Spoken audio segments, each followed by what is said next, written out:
ভালোবাসার প্রকাশ শুধু ভাষায় নয়, হৃদয়ের অনুভব ও স্পর্শে জীবন্ত হয়ে ওঠা দরকার। আর দাম্পত্য জীবনের উষ্ণতা ধরে রাখতে স্বামীকে বশে আনবার কিছু কার্যকরী কৌশল নিয়ে কথা বলবো আজ।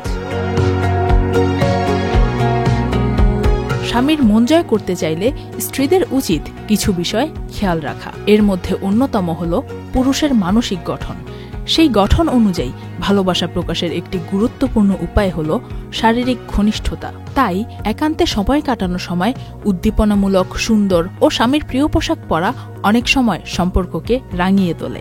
আকর্ষণীয়, স্নিগ্ধ, আবেদনময়ী পোশাক পরিধান করে স্বামীর জন্য আয়োজন করতে পারেন একটি রোমান্টিক ডেট নাইটের। ওয়ালটন আবারও মিলিয়নিয়ার অফারে ওয়ালটন ফ্রিজ কিনে আপনিও হয়ে যেতে পারেন মিলিয়নিয়ার। যদি স্বামী স্ত্রী ধর্ম পালনে মনোযোগী হন, তাহলে তাদের মধ্যে আত্মিক সংযোগ আরও গভীর হয়।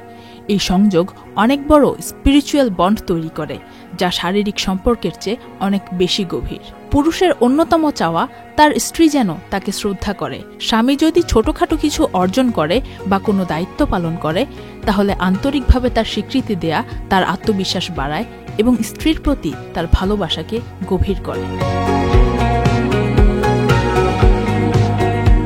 বিয়ের পর কিছুদিন যেতে না যেতেই পারিবারিক চাপ, সন্তান, কাজের ব্যস্ততা ইত্যাদিতে দাম্পত্য সম্পর্কের কোমল রঙগুলো ফিকে হয়ে যেতে পারে। তাই এ সময় স্ত্রীর উচিত নিজ থেকে আগ্রহ দেখানো, ভালোবাসার পরিবেশ সৃষ্টি করা এবং স্বামীকে তার প্রাপ্য মানসিক ও শারীরিক ভালোবাসা দেয়া।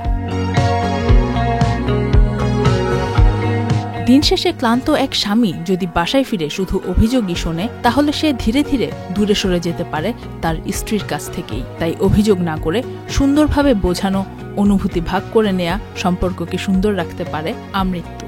বর্তমান সমাজে ডিভোর্সের হার জ্যামিতিক হারে বৃদ্ধি পাচ্ছে। তাই দাম্পত্য জীবনের স্বাচ্ছন্দ্য এবং ভারসাম্য রক্ষা করতে আত্মোপলব্ধি এবং সদাচরণ অনেক বেশি জরুরি উভয় পক্ষের কাছ থেকেই। Faria Ahmed Khan, channel I.